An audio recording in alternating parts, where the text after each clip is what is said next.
अस्सलामुअलैकुम दोस्तों, कैसे हैं आप सब लोग। उम्मीद करता हूँ आप सब खैरियत से होंगे। दोस्तों, हमारी ज़हन साजी में मीडिया का बहुत बड़ा किरदार है। हम समझते हैं कि जो हम रिएक्ट करते हैं उसमें हमारा अपना इल्म, मुशाहिदा, तजुर्बा हम बरूर कर लाते हैं, लेकिन ऐसे बिल्कुल भी नहीं।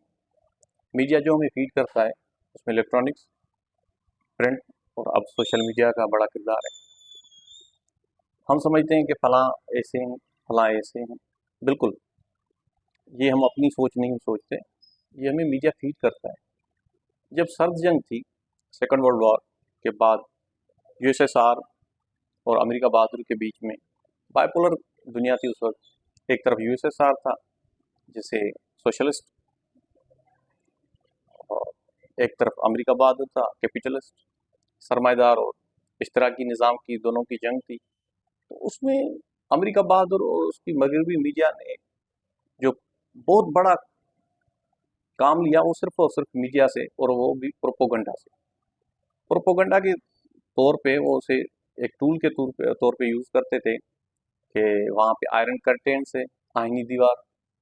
अब ये भी उन्होंने टर्म्स खुद ही बनाई थी कि आईनी दीवार है, वहाँ पे तो कोई नहीं जा सकता, वहाँ पे तो जो जाता है उसकी बड़ी अच्छी खासी धुलाई करते हैं सोशलिस्ट कंट्रीज़ वाले। वहाँ पे तो इलाका ममनुआ है, वहाँ पे तो देखने की कोई चीज़ नहीं है। जासूसी इतनी है कि आपको वो वीज़ा नहीं देते, अपने मुल्क वालों को बाहर जाने नहीं देते, वहाँ पे तो ब्रांडेड चीज़ें मना है। असल में अमेरिका बहादुर की कोशिश रही है, आज भी आप देखेंगे तो वो चाहते हैं कि मेरी मंडियों तक रसाई हो, जो भी मंडियां दुनिया में हैं वहां तक मेरी रसाई हो। अब जो टेरिफ्स लगाए ट्रम्प साहब ने, वो टेरिफ्स क्या हैं? यही कि आपकी जो चीज़ आएगी उस पर मैं इतना टेरिफ लगाऊंगा, भले अच्छी हो बुरी हो उससे मुझे कोई कंसर्न नहीं है, और मेरी जो चीज़ आपके पास आएगी उसके दाम में ये लूंगा। अब जाहिर है दुनिया में जो लेन देन होती है वो अमेरिकन डॉलर्स में होती है, और अमेरिका एक सुपर पावर है। अब तो यूनिपोलर दुनिया में हम रहते हैं। और चाइना, अब चाइना के खिलाफ जो आप प्रोपोगंडा देखते हैं वो भी मगरबी मीडिया का सेम है, जैसे सर्द जंग के दौरान होता था। अब मोहतरम फरुख गोविंदी साहब 1983 में यहाँ से बाय रोड जा रहे हैं, ताफ्तान से ईरान, ईरान घूम फिर के फिर जा रहे हैं इस्तांबुल, और इस्तांबुल से जा रहे हैं फिर बल्गारिया। अब ये जो सारा रूट है 1983 में, यहाँ पे हम प्रॉक्सीज लड़ रहे हैं अमेरिका बहादुर की अफगानिस्तान में, और वहाँ पे अपनी किताब में लिख रहे हैं कि फॉरेन सेक्रेटरी ज़िया उल हक साहब के साथ खड़े होकर बोल रहा है कि यहाँ मोलिदों ने कब्जा किया हुआ है, हम और आप दोनों एक अल्लाह को मानने वाले हैं, आए इनके साथ जंग करें। फिर वही जब मुजाहिदीन आ गए वहाँ पे, तो फिर उसामा बिन लादेन को निकालने के लिए फिर हमें मुशर्रफ साहब की सूरत में बोला कि आप आके लड़ो वरना पत्थर के ज़माने में भेज दूंगा, सदर बुश साहब ने। फिर हमने, अब वो फिर एक अल्लाह को मानने वाले मुसलमान और ईसाइयत वो कहाँ गई? जब मुल्क चले गए तो फिर उनको आप रहने देते, फिर उनको भी रहने नहीं दिया, फिर चले गए, फिर हामिद करजई, फिर अशरफ गनी, अब फिर वापस आ गए। तो ये एक मीडिया का एक बहुत बड़ा टूल है प्रोपोगंडा, कि किसी भी मुल्क को आप इस तरह पेश करें जैसे पाकिस्तान के साथ बड़ा जुल्म है। ये नहीं कह रहा मैं कि यहाँ पे दूध की नदियां बह रही हैं, लेकिन इस तरह भी नहीं है जिस तरह हम सोचते हैं समझते हैं कि हाँ बिल्कुल पाकिस्तान में अधेर नगरी चरवड़ राजा है। एलीट क्लास कैप्चर है, हमारे इदारे एलीट क्लास को सर्व करते हैं, गरीब को कोई नहीं सुनता, ये हकीकत है। लेकिन ऐसे भी नहीं है जैसे हमें दिखाया जाता है कि हर पाकिस्तानी दहशतगर्द है, हर पाकिस्तानी ने दाढ़ी रखी हुई है और बंदूक उसके जो है ना उन्होंने तान के रखी हुई है, जो यहाँ क्रॉस करेगा उसको मार देंगे। जुनूनियत है, मजहबी जुनूनियत, हर चीज़ है, लेकिन इतना नहीं है जितना दिखाया जाता है। तो ये मीडिया का किरदार है। अब जब फरुख गोविंदी साहब गए हैं, बाबा सोशलिज्म शेख मोहम्मद रशीद जो लेफ्ट विंग के पाकिस्तान पीपल्स पार्टी के वहाँ पे सदर हैं, वहाँ पे इलाज करवा रहे हैं बल्गारिया में, उनके मेहमान हैं सरकारी, उनसे मिलने भी जा रहे हैं और विजिट भी करने जा रहे हैं। सबसे पहले तो यहाँ से वीज़ा लेना बड़ा मुश्किल है, फिर वीज़ा लेके वहाँ की इजाज़त लेना घर वालों से, फिर दोस्तों के ये तंज़ो मज़ाक के यार बल्गारिया भी कोई मुल्क है जहाँ घूमने जा रहे हो आप, वहाँ पे है क्या? तो एक तज्जुब और एक हैरत की सिचुएशन है फरुख गोविंदी साहब के लिए भी और हम पढ़ने वालों के लिए भी बड़ा कमाल लिखा है।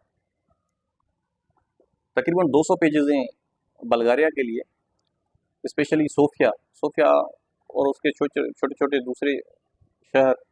अब लिख रहे हैं कि वहाँ पे जब सेकंड वर्ल्ड वॉर चल रही थी तो जर्मनी ने कब्जा कर दिया था बल्गारिया पे। ईस्टर्न यूरोपियन कंट्रीज में आता है बल्गारिया, यूगोस्लाविया, ग्रीस की भी उसके साथ बॉर्डर से लगती हैं, टर्की ने भी 500 450 साल हुकूमत की है बल्गारिया पे।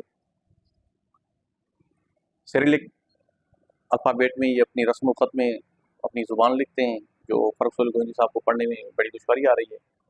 तो लिख रहे हैं कि सेकंड वर्ल्ड वॉर में वहाँ पे कब्जा कर दिया जर्मनी ने, हिटलर ने कब्जा कर दिया। अब नीचे जर्मनी की फौज, ऊपर से आपकी बरतानिया और अमेरिका बहादुर की बमबारी। आप अब सोफिया या बल्गारिया की आवाम जाए तो जाएगा।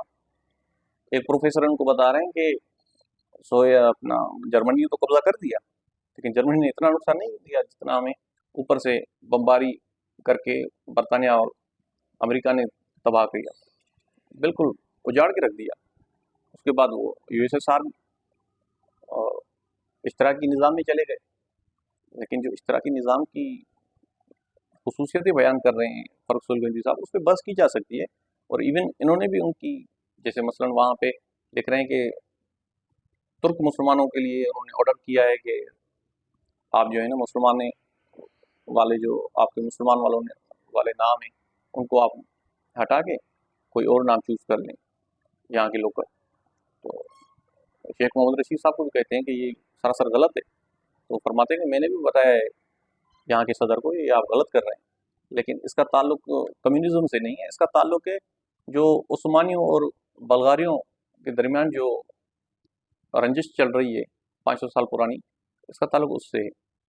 बाकी भी कुछ ऐसी चीज़ें हैं जो सोशलिस्ट कंट्रीज़ में, जैसे यहाँ की ब्रांडेड चीज़ें नहीं जाती, तो वहाँ के लोग बड़े